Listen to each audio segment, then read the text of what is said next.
In our previous lecture we started with a brief introduction to lubrication theory. So, we will have a brief recapitulation of the physical situation what we are trying to address.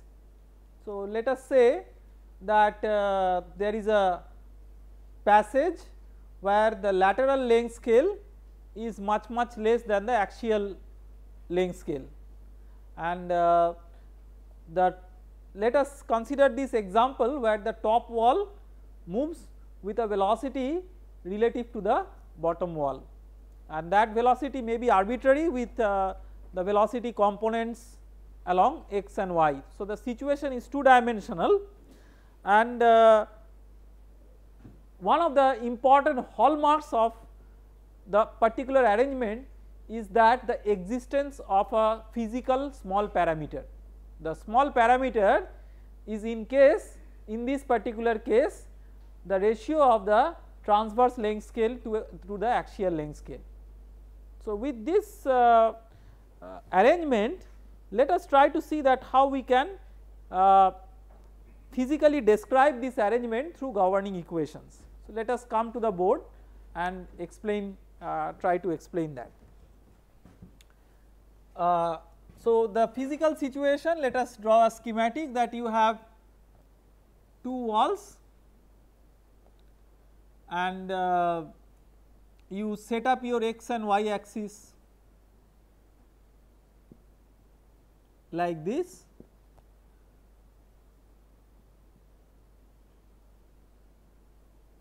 The gap h is a function of position and time, and you have an arbitrary velocity of the top wall relative to the bottom wall. The axial length is LC, and the scale that we consider in the transverse direction. So, I mean, because h is continuously varying, you may consider the scale to be any local height provided that the variation in the height is not strong. That means there is a weak variation or slow variation of height as we move along x. If there is a slow variation in height, there is not much difference between this height and this height. So, any particular height you can choose as the characteristic scale. Just as an example, if this height is HO, then we can consider that as a characteristic length scale. I mean, if this is the maximum height, then if the maximum height by LC is small, then all the other heights are also much smaller than the corresponding axial length scales. So, with this particular arrangement, and we have to keep in mind also that the top wall moves with a velocity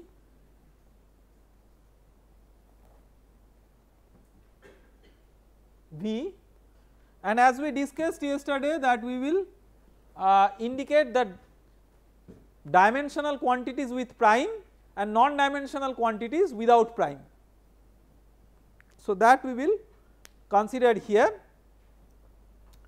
and we will begin with the continuity equation. So, let us assume that it is an incompressible flow. So, the continuity equation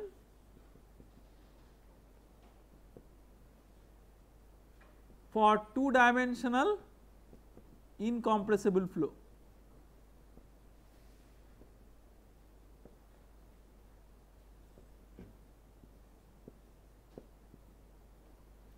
So, this is x prime and this is y prime in terms of dimensional coordinate. Dimensionless, they will be x and y.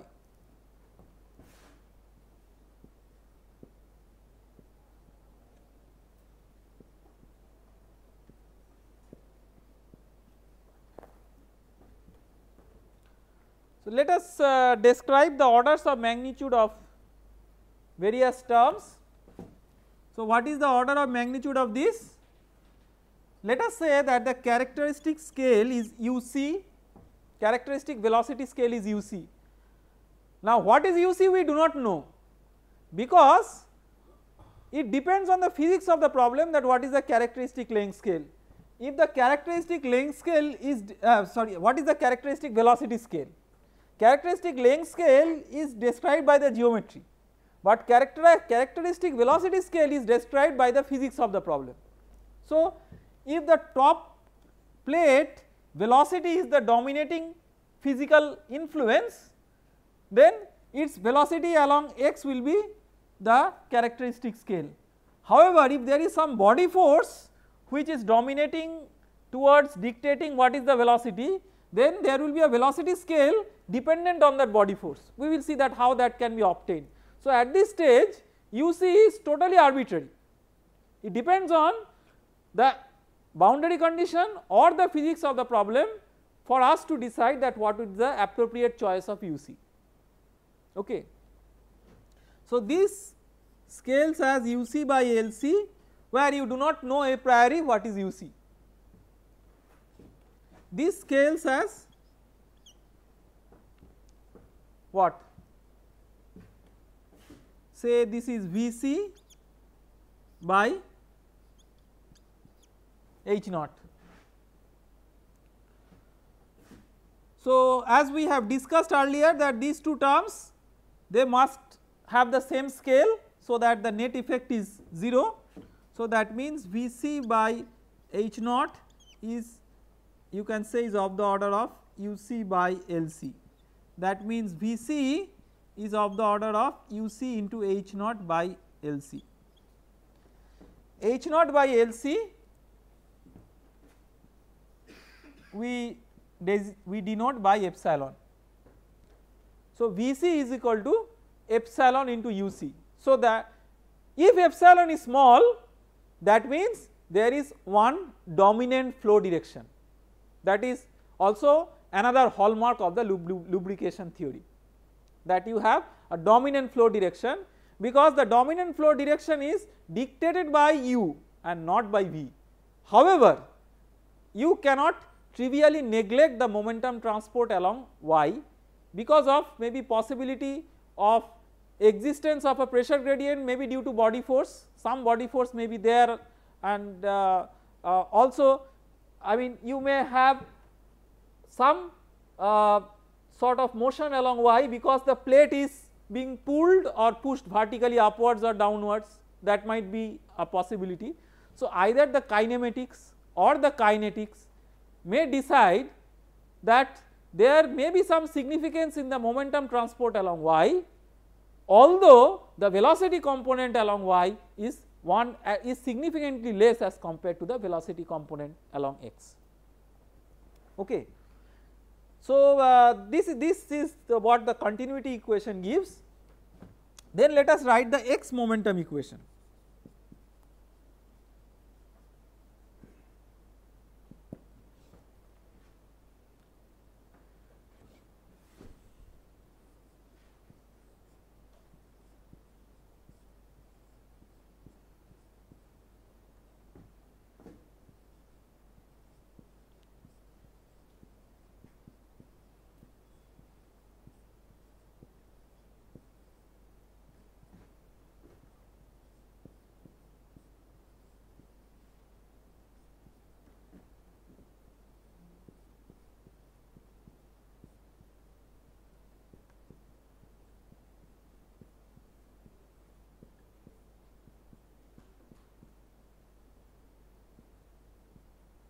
Put dash in all the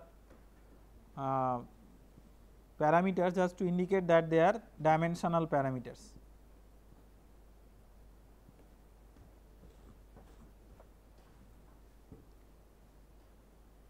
Okay. Now we will find out. So we will now non-dimensionalize various terms. So we will write u is equal to u dash by uc, v is equal to v dash by vc,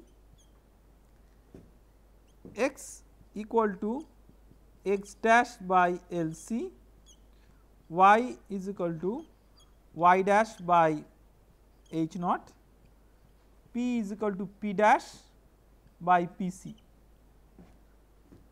f x is equal to f x dash by f x c.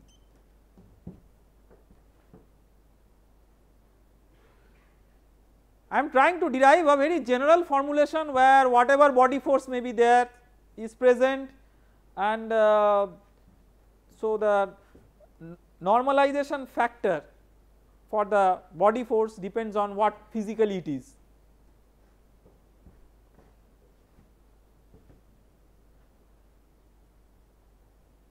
Now certain scales we have already discussed like UC, VC, LC, H naught, but we have not discussed about what is PC and what could be FXC.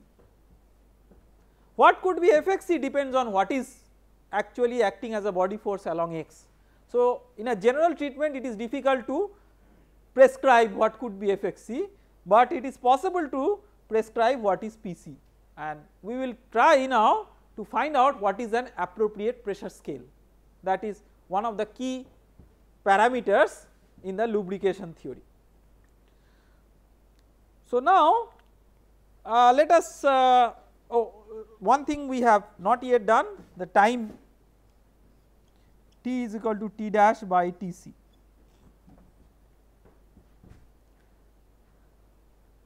So there are different possibilities of choosing the time scale, like advective time scale, diffusive time scale, forcing based time scale. We have seen that these are there. Now here an appropriate choice would be an advection based time scale. There is no forcing here, and the advective time scale will naturally have this term of similar effect as that of these terms. So if these terms are not important, this term will not be important.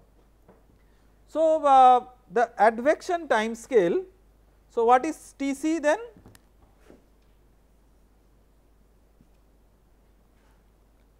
Tc is Lc by Uc. Okay. Now let us write the various terms in a dimensional form, and certain non-dimensional parameters will come out of that. So rho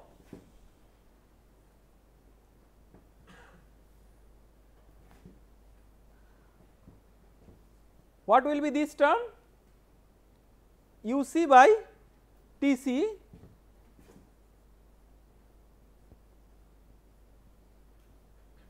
into del u del t plus Uc square by Lc del u del x plus Vc Uc by H naught, that was u del u del x, this is V del u del y, is equal to minus Pc by Lc del p del x plus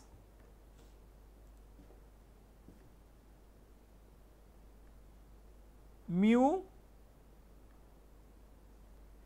Uc by Lc square del 2 u del x 2 plus Uc by H naught square del 2 u del y 2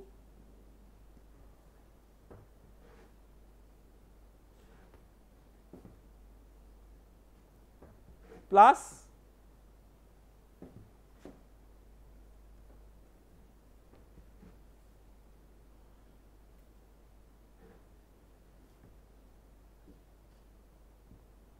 Fx into Fxc,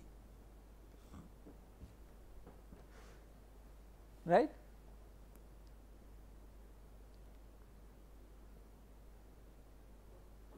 Next we will make some simplifications. So, Tc is Lc by Uc. So, this becomes Uc square by Lc, alright, Uc square by Lc. This is Uc square by Lc. Now, Vc by H naught is same as Uc by Lc from the continuity equation. So, this also becomes Uc square by Lc. So, the left hand side, let us write the next step. You have rho Uc square by Lc as common into del u del t plus u del u del x plus v del u del y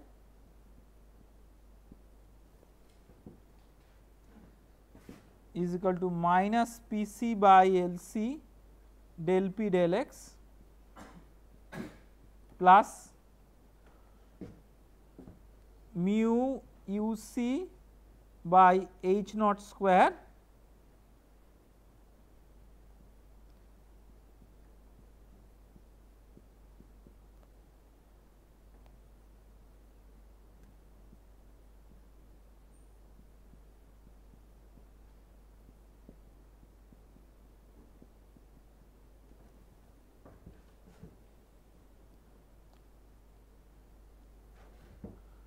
okay.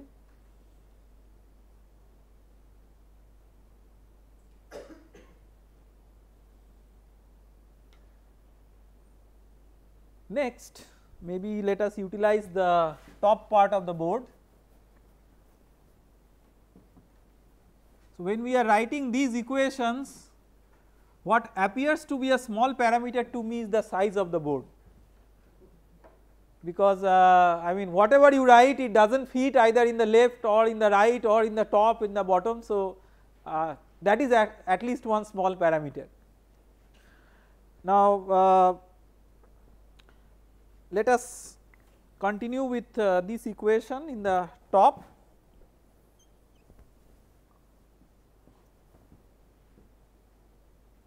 So, maybe a little bit down we write so that it is covered by the camera. So, what we do now is, let us try to find out what is a appropriate pressure scale, what is Pc, okay. So, we have to keep in mind that the pressure scale, see the dominant pressure gradient term, first of all forget about the pressure scale. First of all, what we do is that we multiply both sides by H naught square by mu Uc, okay, this H naught. So, basically to get rid of this, we multiply both sides by H naught square by mu Uc. So, rho Uc square by Lc into H naught square by mu Uc.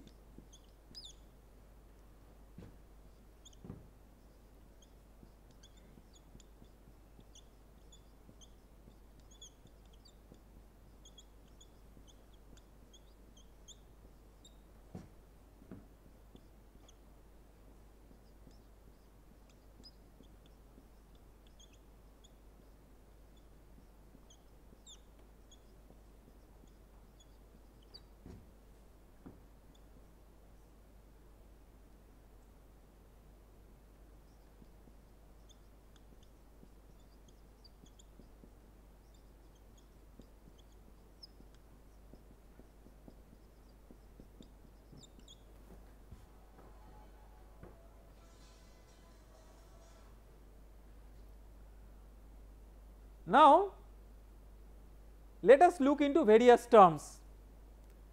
See, one has to keep in mind that the order of magnitude of various terms depend on how the terms are non-dimensionalized.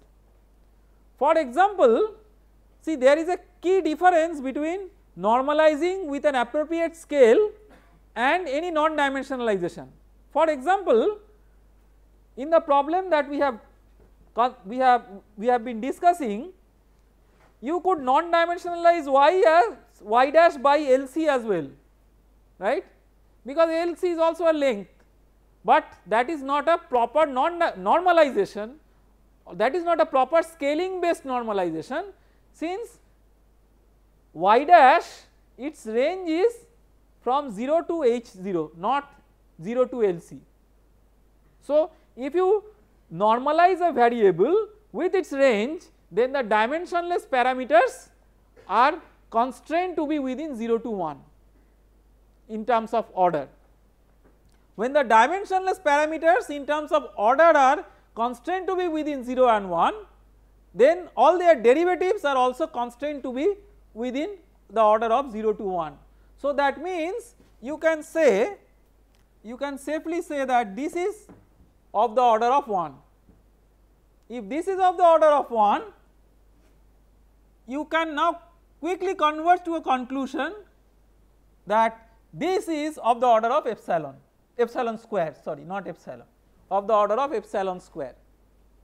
So, because this is of the order of epsilon square, we can conclude that this term is asymptotically smaller than this term.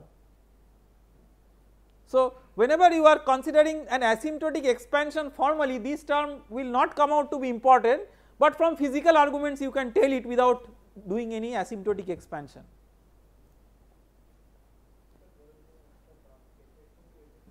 Into h naught square by mu u c, right, this into h naught square by mu u c.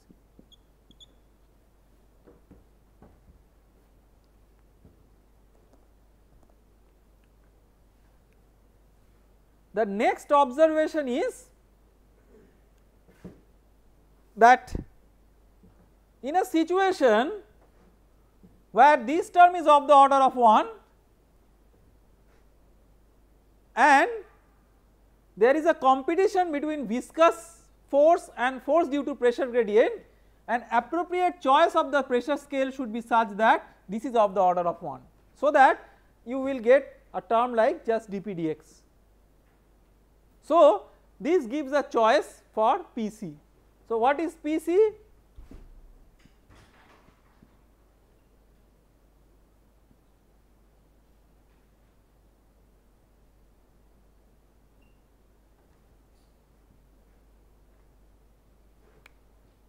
So, Pc by Lc is equal to mu uc by h0 square. So, that means Pc is equal to mu uc into Lc by h0 square, right. So, this we can write as multiply both numerator and denominator by Lc, and h0 by Lc is epsilon. So, this is mu uc by epsilon square Lc.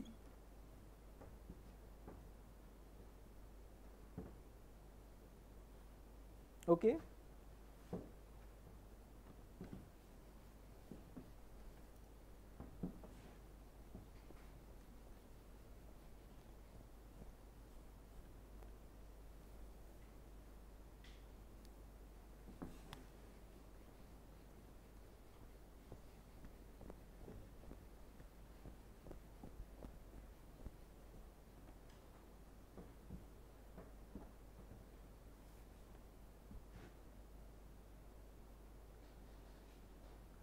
Now, what is this term? Let us calculate this.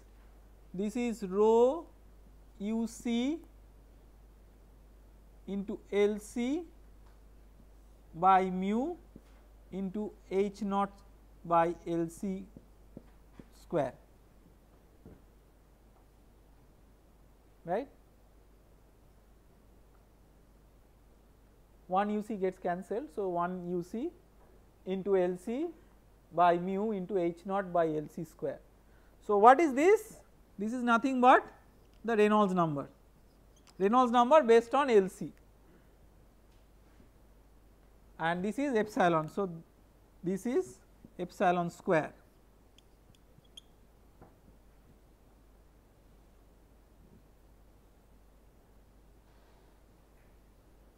And finally, the last term, the multiplying factor, what is this? In place of H naught you can write L C square by mu u c epsilon square. Yes.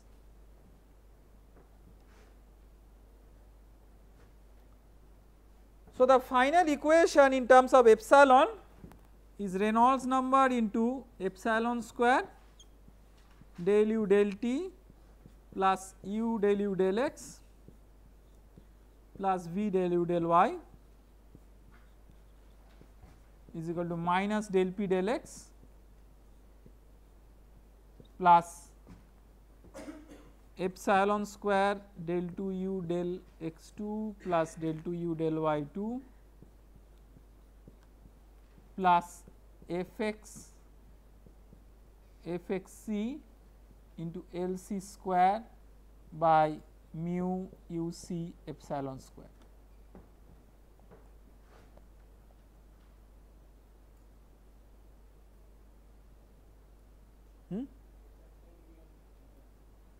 Which one? Last one. Yes, right. So, this will be LC square and this will be epsilon square, right.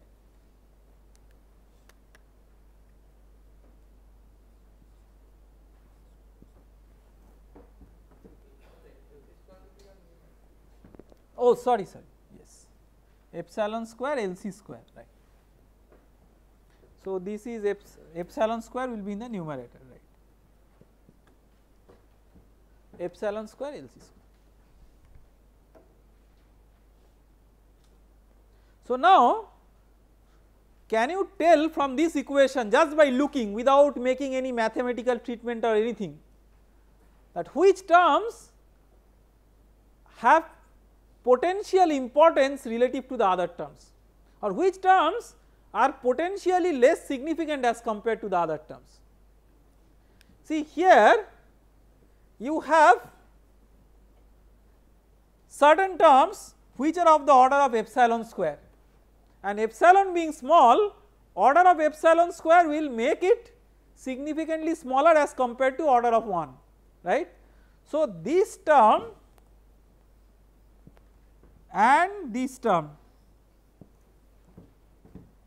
you may well argue that this term has also epsilon square, but that is a dangerous conclusion to talk about, because you really do not know what is the scale of fxc. Okay. So, it might so happen that adjustment with the scale of the fxc will not eventually make it of the order of epsilon square, although elusively epsilon square is happening to be there in the numerator. So, we cannot make any conclusion of the relative dominance of this force or not, because simply we do not know what is fxc. Not only that, we do not know what is uc. So, uc depends on the physics of the problem as we discussed. So, we do not know what is fxc, we do not know what is uc. So, just by looking into this term, although it contains epsilon square, that does not mean that eventually when all the expressions are substituted, finally it will be also of the order of epsilon square. Therefore, we cannot conclude that this term is trivially negligible, but we can conclude that these two terms are trivially negligible. That means, if you make an expansion, if you write an expansion u equal to u0 plus epsilon u1 plus epsilon square u2, this is called as an asymptotic expansion. In this way you expand u like this, V is equal to V0 plus epsilon V1 plus epsilon square V2 like this, P is equal to P0 plus epsilon P1 plus epsilon square P2 like this.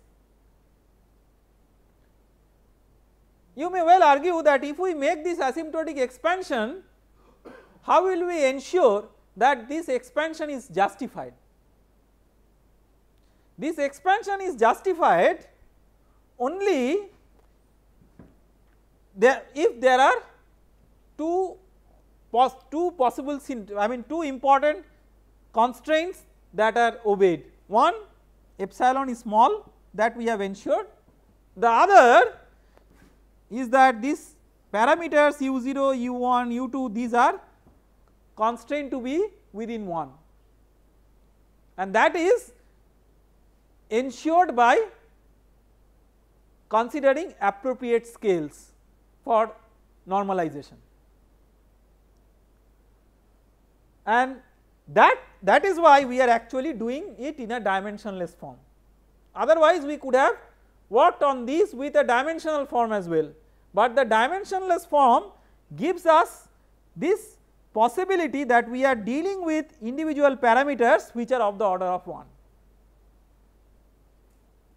Dimensionally if we are handling these parameters, that we cannot ensure. Dimensionlessly we can ensure by choosing suitable scaling parameters.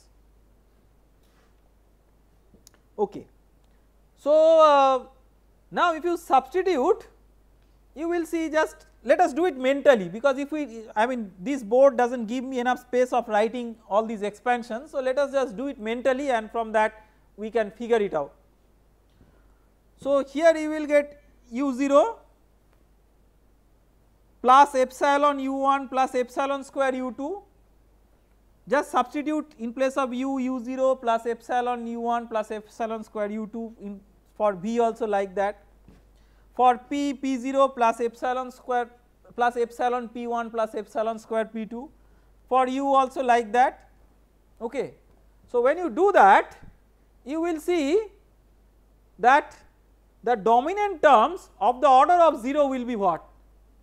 Of the order of epsilon to the power 0, that is what I am calling of the order of 0. Of the order of 0 means of the order of epsilon to the power 0. So of the order of epsilon to the power 0, which terms will remain? This term will definitely not be there because there is a epsilon square multiplier. So you will get 0 is equal to minus del P0 del x plus del square u0 del x square, and the body force it is better to retain because you do not know what is the scale, what is the appropriate scale. So plus fx fxc epsilon square lc square by mu uc.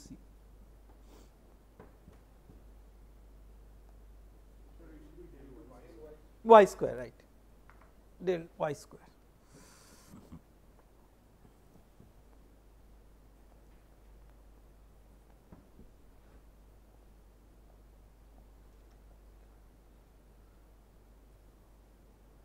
If no body force is present, then the last term is not important. So then we are left with an equation which is del P0 del x is equal to del square u0 del y square. That is the leading order equation, and in lubrication theory we do all the calculations using the leading order equations only, because that gives the dominant effect. Now there may be an interesting, yes. Are we writing the last term because it is still directional? No, that is what I told, that it is, this is illusion. You do not know what is UC, you do not know what is FXC, you do not know that what is the net effect. So in the leading order the body force may be dominant. Okay. So we should have a provision for keeping it, and if the body force is not dominant in the leading order, that has to be considered from the physics of the problem, not from anything else, then you drop this term. Now a very interesting point before we move on to the y momentum equation. The interesting point is that out of pressure and viscous stress, which is more dominant in lubrication theory? Let us see. So when you are writing the pressure, okay, the viscous stress is what? Viscous stress is of the order of like mu del u del y, right. So mu uc by h naught, right, that is the viscous stress. So h naught is what? Epsilon into LC, right. So for a given LC, the viscous stress scales with 1 by epsilon, the pressure scales with 1 by epsilon square, right. So for small epsilon, the pressure is what is dominating and not the viscous stress, right. So see this, I mean these are, I mean certain things which are intuitive and certain things which come out of the smallness of the parameter epsilon. So that is one very important observation. So that is why in lubrication theory at the end to calculate the force we use the pressure distribution only. I mean people may argue that there are viscous stresses which are present, then why do you just calculate the force only on the basis of pressure? The reason is that in the leading order the pressure is what is dominating, being scaling with 1 by epsilon square, whereas the viscous stress scales with 1 by epsilon. So to sum up the discussion on the x momentum equation, we can see that the x momentum equation boils down to this. We will come to the boundary conditions of this equation later on, but now let us move on to the y momentum equation.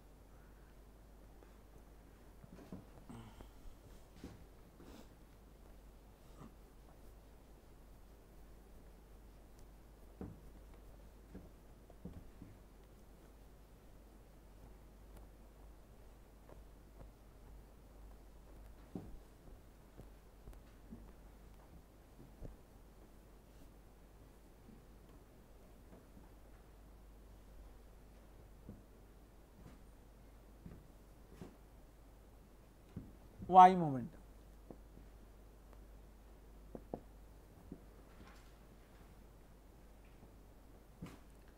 Rho del v del t plus u del v del x plus v del v del y is equal to minus del p del y plus mu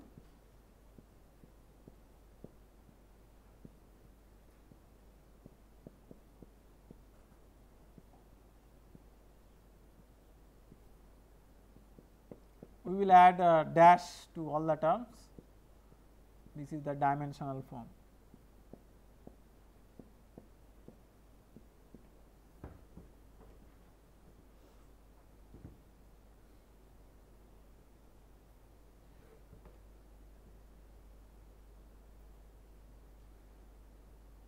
Next, what we will do? We will use the suitable scaling parameters to non-dimensionalize this. So as usual we have V is equal to V dash by Vc, U equal to U dash by Uc,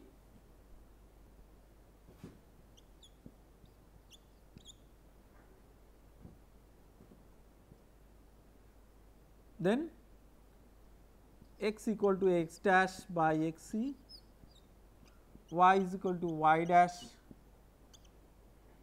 xc is LC, right.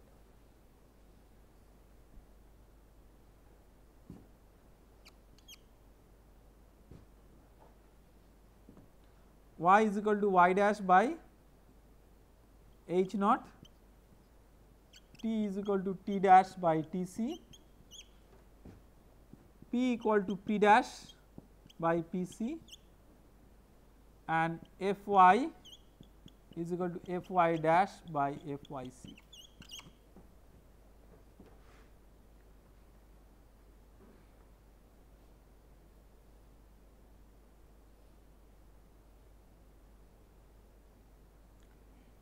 One very important point is that the pressure scale whatever is established to the x momentum equation, same pressure scale has to be considered for the y momentum equation. Pressure is just a scalar, so its scale will not change as you go from one direction to the other. Okay. So, let us quickly write the various terms in their dimensionless forms from our previous experience of writing it for the x momentum equation. We can do similar thing for the y momentum equation.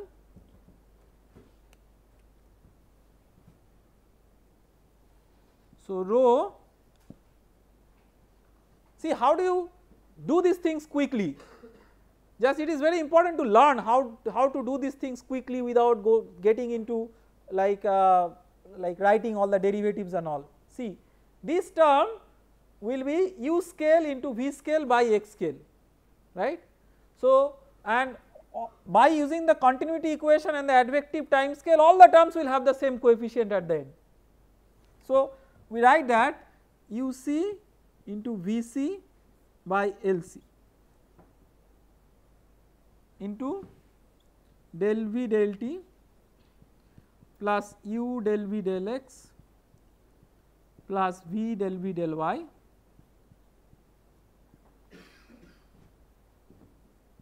minus p c by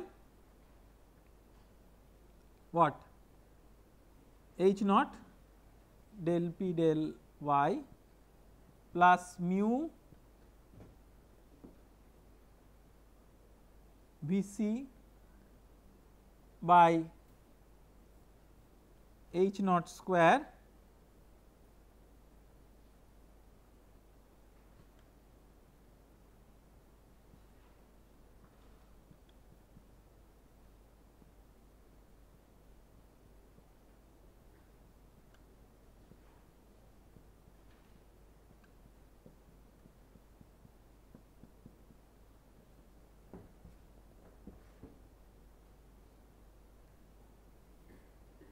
okay.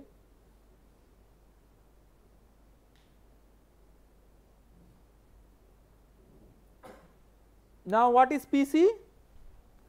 Just tell me from your notes, what is PC? Mu by epsilon square LC.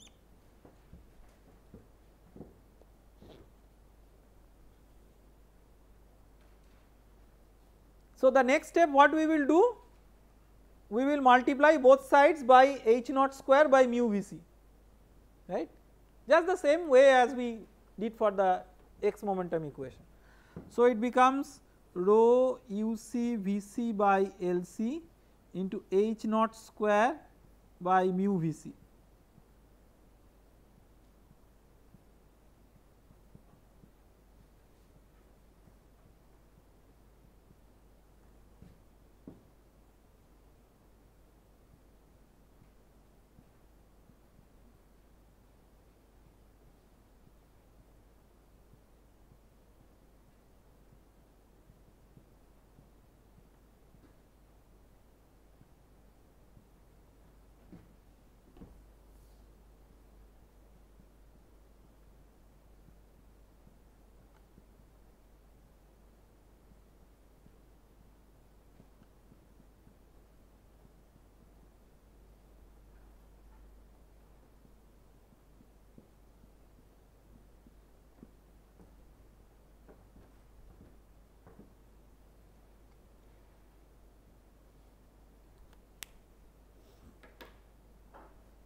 Now, let us just simplify this term.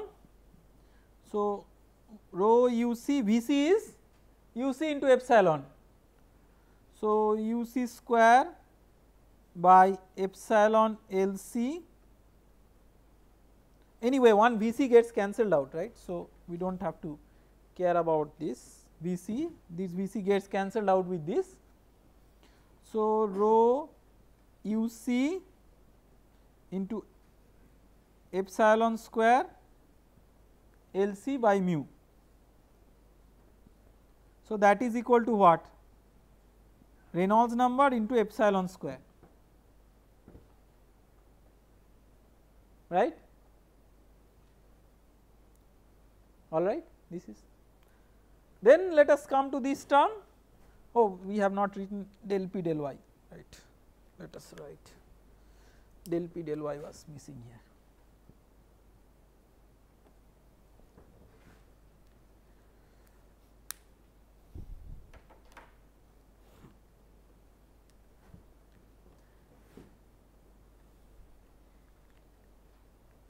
So, this term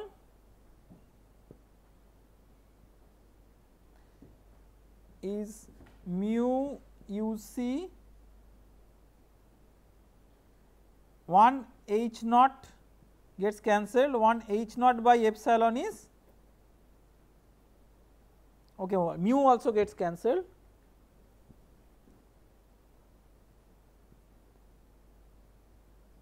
So, UC by VC into H naught by LC into 1 by epsilon square,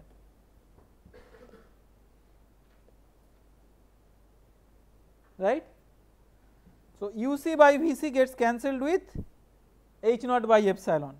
So, this becomes 1 by epsilon square.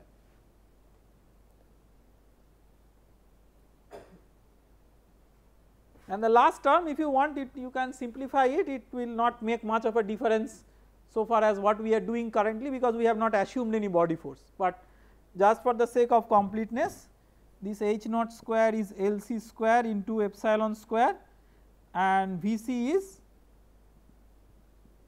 LC into epsilon, sorry, UC into epsilon. So, the last term becomes FYC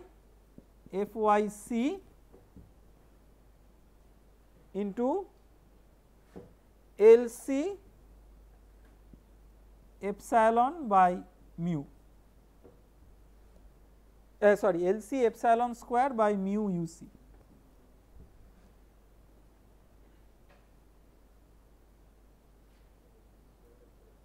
LC square epsilon, LC square epsilon, right. There is a epsilon in the denominator. So, FYC LC square epsilon by mu UC. Now, you multiply both sides by epsilon square, okay. So, let us do it at the top.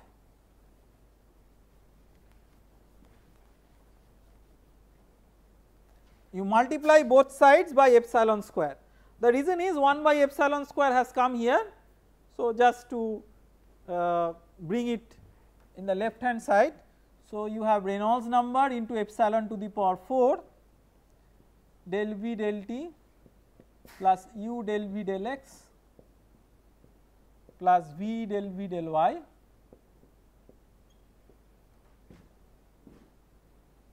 is equal to minus del P del Y plus epsilon 4 del 2 V del X2 plus del 2 V del Y2 epsilon square del 2 V del Y2 plus FYC LC square epsilon cube by mu UC, okay.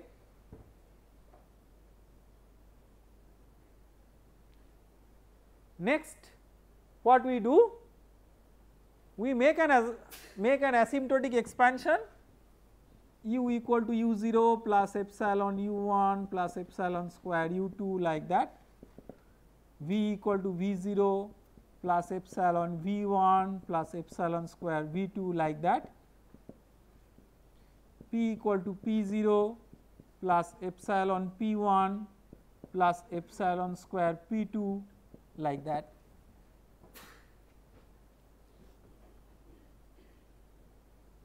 If you do that, what will come out as a dominant term? Forget about the body force, keep it separate. What will come out as a dominant term? Only the pressure gradient term.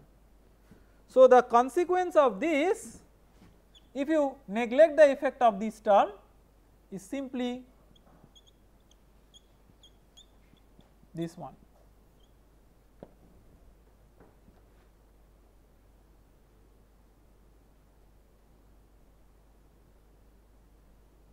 Because other terms are of the order of epsilon square, epsilon 4 like that. Body force term, of course, what is the order we do not know, but we are not keeping the body force in purview for this particular discussion. Now, there is one subtlety here. We are considering that this term is of the order of epsilon 4, so this is small. But what if the Reynolds number is large? But fortunately we are dealing with microfluidic problems where the typical Reynolds number is small. So, we are dealing with low Reynolds number hydrodynamics, so there is no chance of blowing this term up despite the smallness of epsilon. So, the assumptions that we are making are very much consistent with microfluidics. So, to sum it up, let us write our x momentum and y momentum equations.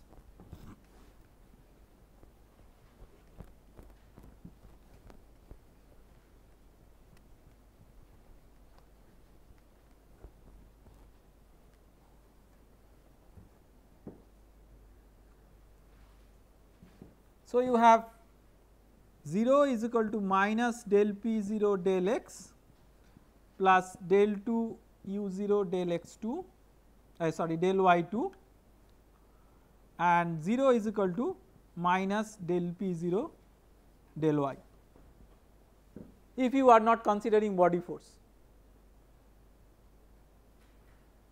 That means that because this del p0 del y is equal to 0, that means p0 is not a function of y. So, this you could as well write as dp0 dx. So, your governing equation actually boils down to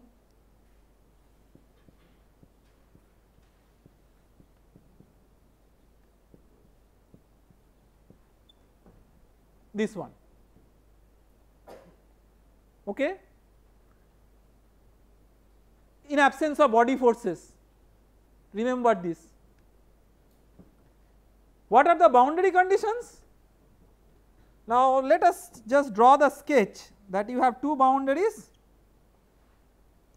This boundary say has a velocity u prime star I plus v prime star j. Okay. This boundary is having this general velocity. So, to make one of these as 0 instead of giving both as non-zero components, what we do is that we apply a transformation of coordinates where you are using a coordinate system which is translating with respect to a velocity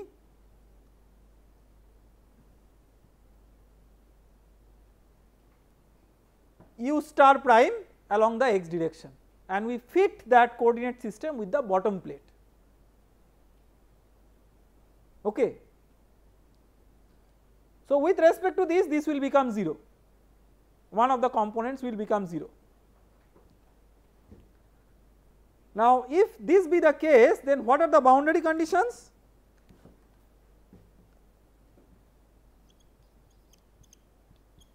This is y equal to 0, this is y equal to h. These are all, this h is dimensionless h. So this, if you want to put this as dimensional parameters, then just get rid of the dash, that will make dimensionless parameters, get rid of the dash. So these are dimensionless parameters in terms of which the governing equation is written. So we will write the boundary conditions also in terms of dimensionless parameters. At y equal to 0, what is the boundary condition? u0 equal to minus u star, right, that is the no slip boundary condition relative to this moving reference frame, which is drawn by the green color. And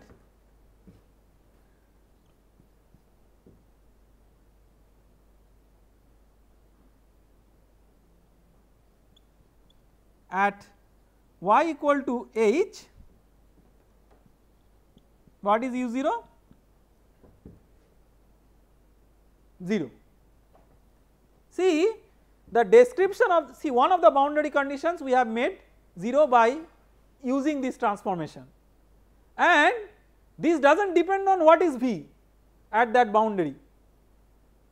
See, this is what is a very critical thing, that whenever we have made this transformation, we have not cared about what is V, we have made the transformation with the translation along x, nothing to do with y.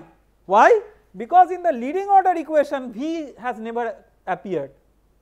In the leading order equation, the net effect of the momentum equation along x, momentum equation along y, as well as the continuity equation.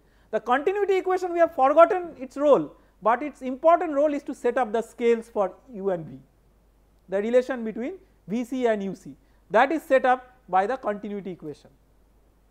So the smallness of the parameter epsilon is established through the continuity equation. Now, so you can see there is no V0 which is appearing, so it does not matter what is V of the top boundary, so far as description of these boundary conditions are concerned. So once we get these equation along with these boundary conditions, next we will make an attempt to solve this equation to get u naught, and from that establish a governing equation for the pressure distribution. We will see that how do we establish a governing equation for pressure distribution. For that we have to couple this equation with the continuity equation. We have not considered the continuity equation as yet because we have used only the x momentum and the y momentum. We have never used the continuity equation to close this system, and as we have understood that to obtain a pressure distribution we must close the momentum equations in conjunction with the continuity equation. So we will bring the continuity equation into the picture and couple that with this equation to get a pressure distribution and hence a force distribution on one of the plates, say the top plate. That we will take up in the next lecture. Thank you very much.